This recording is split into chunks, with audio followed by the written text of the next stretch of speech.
नमः संस्कृताय मित्रों। हम लोगों ने मंगलम पाठ में जो 5 मंत्र दिया था, 5 श्लोक दिया था, उसमें के 2 श्लोक हम लोग पढ़ लिए थे। 3 श्लोक बाकी है। उन तीनों श्लोकों को देखेंगे लोग आज। 5 मंत्र जो थे सभी उपनिषद से लिए गए थे, जिनमें से 2 मंत्रों को हम लोग पढ़ लिए थे। जैसा कि आप सभी जानते हैं कि मंगलम पाठ में ये जो हम लोग हिरण्यमयन जो ये श्लोक था ईशावास्य से लिया गया था, इसको पढ़ लिए थे। ये जो दूसरा श्लोक है कठ उपनिषद से लिया गया है, इसको भी हम लोग पढ़ लिए हैं। अब बचा आप लोग को 3 श्लोक और, तो इसको देखते हैं। जो तीसरा श्लोक है सबसे पहले पढ़ते हैं इसको। सत्यमेव जयते नानृतं सत्येन पंथा विततो देवयानः येन क्रमनत्यरीशयो हयाप्त कामा यत्र तत्सतस्य परम निधानम। ये जो श्लोक है आप लोग को ये मुंडक उपनिषद से लिया गया है। इसमें से कोई भी एक पंक्ति दे देगा, सत्यमेव जयते नानृतम, पूछ देगा कि किस उपनिषद से लिया गया है। विकल्प में आप लोग को दे देगा ईशावास्य उपनिषद, कठ उपनिषद, मुंडक उपनिषद, श्वेताश्वतर उपनिषद, बृहदारण्यक उपनिषद, ऐसे दे देगा। तो ये जो श्लोक है इसको आप लोग को ध्यान रखना है, ये मुंडक उपनिषद से लिया गया है। किस उपनिषद से लिया गया है? मुंडक उपनिषद से। सत्यमेव जयते नानृतं सत्येन पंथा विततो देवयानः येनाक्रमनत्यरीशयो हयाप्त कामा यत्र तत्सतस्य परम निधानम। इसके सभी शब्दों के अर्थों को देखते हैं लोग। इसमें 2 पद हैं, सत्यम जोड़ एव, यानी कि सत्य ही। सत्य मतलब सत्य, एव मतलब ही। जयते मतलब जीत होती है। नानृतम, इसमें 2 पद हैं, न जुड़ अनृतम। इसमें कितने पद हैं? 2 पद हैं, न जुड़ अनृतम। न मतलब होता है नहीं और अनृतम मतलब होता है झूठ। सत्येन मतलब तृतीय विभक्ति है, सत्य के कारण ही। पंथा मतलब होता है मार्ग। विततो का मतलब होता है विस्तार होना, प्रशस्त होना। और देवयानः का मतलब होता है देवलोक का मार्ग।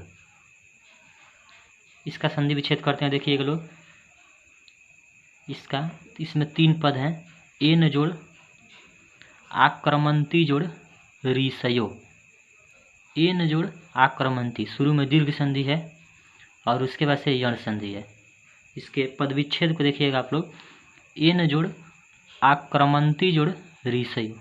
एन मतलब होता है जिससे, आक्रमंती मत का मतलब होता है प्राप्त करना, और ऋषियों का मतलब होता है ऋषि। हयाप्त कामा, इसमें भी 2 पद हैं, ही जोड़ आप्त कामा। इसमें भी यण संधि है, ही जोड़ आप्त कामा। आप्त कामा मतलब होता है इच्छा, ठीक है। यत्र मतलब होता है जहाँ, तत् मतलब होता है उस, सत्यस्य का मतलब सत्य का, षष्ठी विभक्ति है इसमें।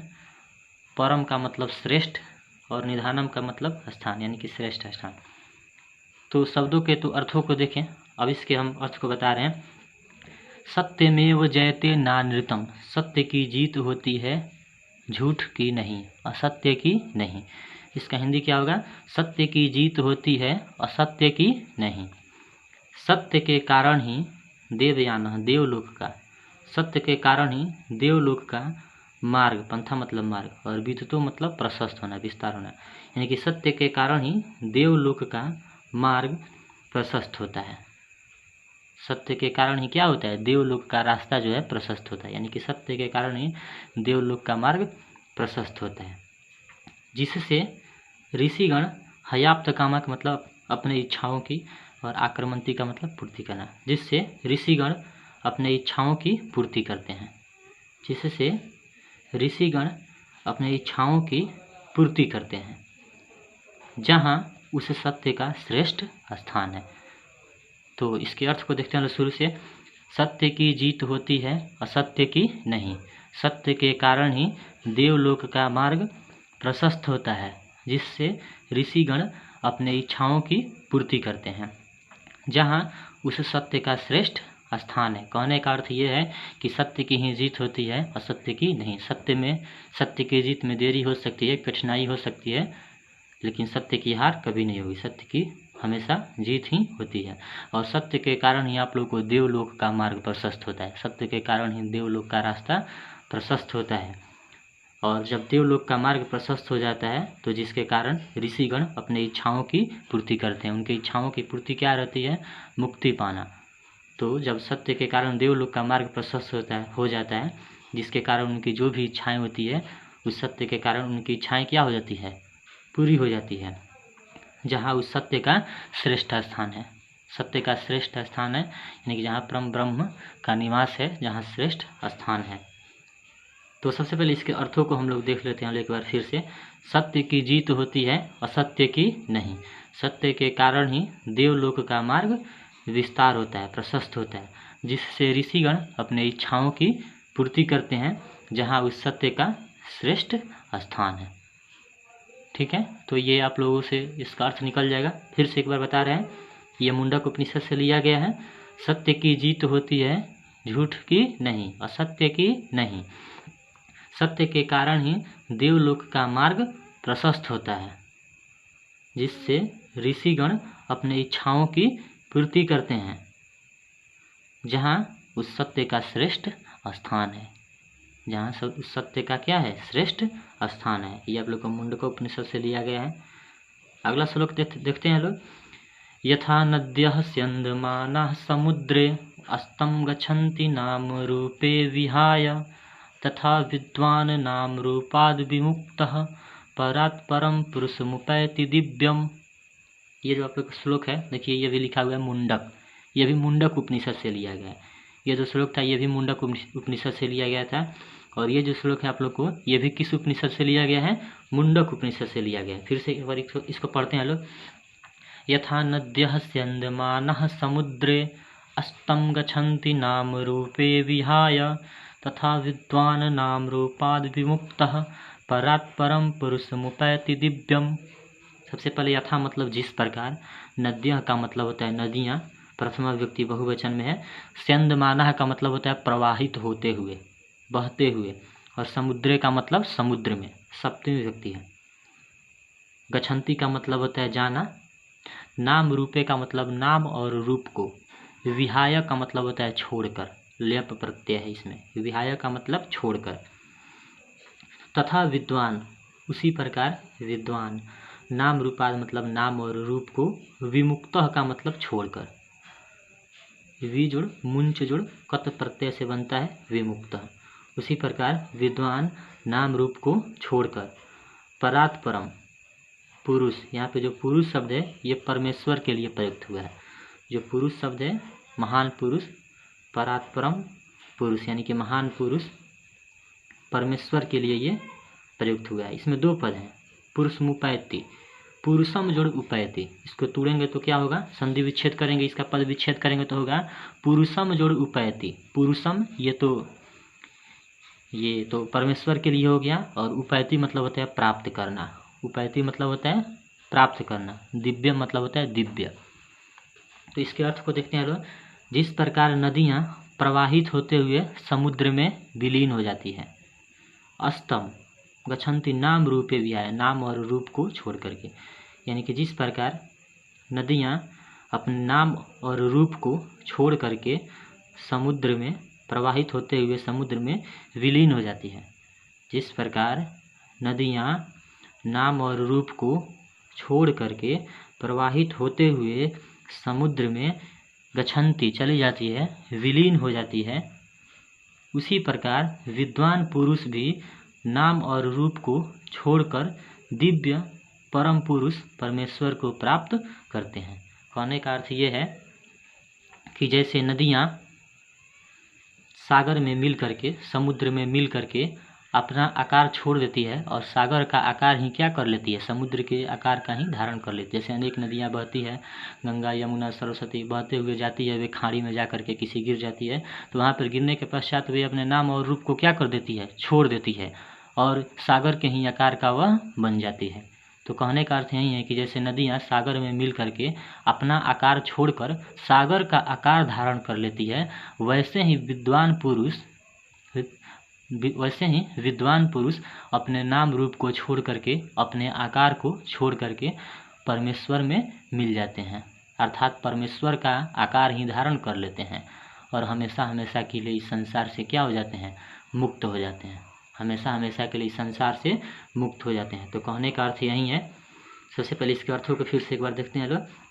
जिस प्रकार नदियाँ अपने नाम रूप को छोड़ करके प्रवाहित होते हुए समुद्र में मिल जाती है, विलीन हो जाती है, उसी प्रकार विद्वान पुरुष नाम रूप को छोड़ करके दिव्य परम पुरुष को प्राप्त करते हैं। दिव्य परम पुरुष परमेश्वर को क्या करते हैं, प्राप्त करते हैं। ये किस श्लोक के लिए, किस उपनिषद से लिया गया है, मुंडक उपनिषद से लिया गया।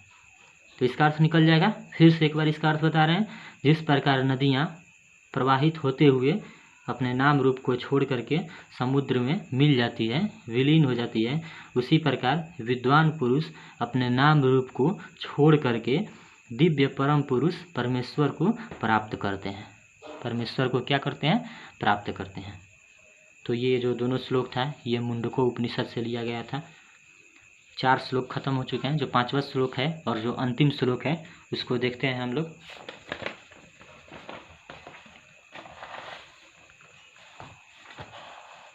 ये आप लोग को जो 5वां श्लोक है, देखिए लो, ये आप लोग को श्वेताश्वतर उपनिषद से लिया गया है। ये जो श्लोक है किस उपनिषद से लिया गया है, श्वेताश्वतर उपनिषद से लिया गया है। तो सबसे पहले इसको पढ़ते हैं लोग। वेदाहमेतं पुरुषं महान्तं आदित्यवर्णं तं सह परस्तत् तमेव विदित्वाति मृत्युमेति नान्यः पंथा विद्यते अयनाय। ये जो श्लोक है आप लोग को किस उपनिषद से लिया गया है, श्वेताश्वतर उपनिषद से लिया गया है। देखिएगा इसमें इसका पद विच्छेद करते हैं, सभी शब्दों का संधि विच्छेद करते हैं। इसमें वेद जोड़ अहम जोड़ एतम 3 पद हैं। वेद जोड़ अहम जोड़ एतम। वेद मतलब समझते हैं लोग, वेद जिसको संहिता भी बोला जाता है, जो 4 प्रकार के होते हैं, ऋग्वेद, यजुर्वेद, सामवेद, अथर्ववेद। अहम मतलब होता है मैं, 3 पदों से मिलकर बना है। वेद जोड़ अहम जोड़ एतम। वेद मतलब होता है, समझ रहे हैं लोग, अहम मतलब मैं और एतम मतलब इस। पुरुषम का मतलब पुरुष और महानतम का मतलब महान। आदित्य वर्णम का मतलब होता है सूर्य के समान प्रकाशमय, सूर्य के समान देदीप्यमान। आदित्य वर्णम का मतलब क्या होता है, सूर्य के समान प्रकाश वाला, सूर्य के समान ज्योतिर्वाला। तमसह का मतलब होता है अंधकार। तमसह का मतलब क्या होता है, अंधकार। और परस्तात का मतलब होता है पृथक, अलग। तमेव, इसमें भी 2 पद हैं, तम जुड़ एव। तम मतलब होता है उसको। विदित्वाति, विदित्वाति का मतलब होता है जानकर। विदित्वाति का मतलब होता है जानकर। मृत्यु में थी, इसमें 2 पद हैं। पहला पद है मृत्युम, म में हलंत होगा, मृत्युम जोड़ एति, अत्येति, अत्येति होगा। मृत्युम जोड़ अत्येति, म में हलंत नहीं होगा। इसमें 2 पद हैं, मृत्युम जोड़ अत्येति। मृत्युम मतलब होता है मृत्यु को और अत्येति मतलब होता है पार करना। ठीक है, इसमें 2 पद हैं, मृत्युम जोड़ अत्येति। मृत्यु मतलब मृत्यु को और अत्येति मतलब पार करना। नान्य, इसमें भी 2 पद हैं, न जोड़ अन्य। न मतलब नहीं और अन्य मतलब अलग, दूसरा। पंथा का मतलब होता है मार्ग। विद्यते अयनाय का मतलब होता है जान पड़ना, मालूम पड़ना। तो इसके अर्थ को देखते हैं लोग। ये होगा अहम, इसमें जो है सबसे पहले लेते हैं लोग। मैं उस महान पुरुष को जान गया हूँ जो सूर्य के समान प्रकाशमय है, सूर्य के समान देदीप्यमान है। मैं वेद स्वरूप उस महान पुरुष को जान गया हूँ जो सूर्य के समान प्रकाशमय है, ज्योतिर्मय है और अंधकार से पृथक है। तमसा मतलब होता है अंधकार और प्रस्तात का मतलब होता है पृथक, अलग होना। 2 लाइनों, ये जो 2 लाइन है इसका अर्थ क्या होगा, इसका अर्थ क्या होगा देखते हैं लोग फिर से। मैं वेद स्वरूप उस महान पुरुष को जान गया हूँ।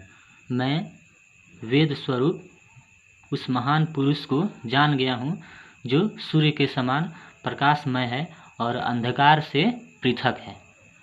ऐसा ही जानकर मृत्यु को पार कर जाते हैं। जो विद्वान लोग होते हैं ऐसा ही जानकर मृत्यु को पार कर जाते हैं।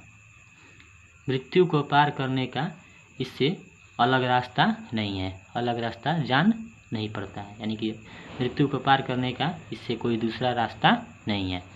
कहने का अर्थ ये है, फिर से एक बार इसका हम फिर साफ सुथरा इसका अर्थ बताते हैं।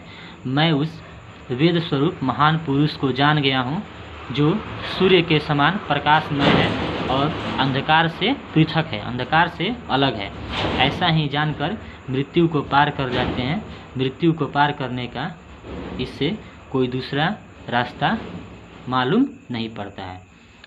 कहने का अर्थ ये है कि जैसे ऋषि लोग वेद स्वरूप ब्रह्म का ध्यान करके, ऋषि लोग क्या करते हैं, वेद स्वरूप ब्रह्म का ध्यान करके मृत्यु को पार कर जाते हैं।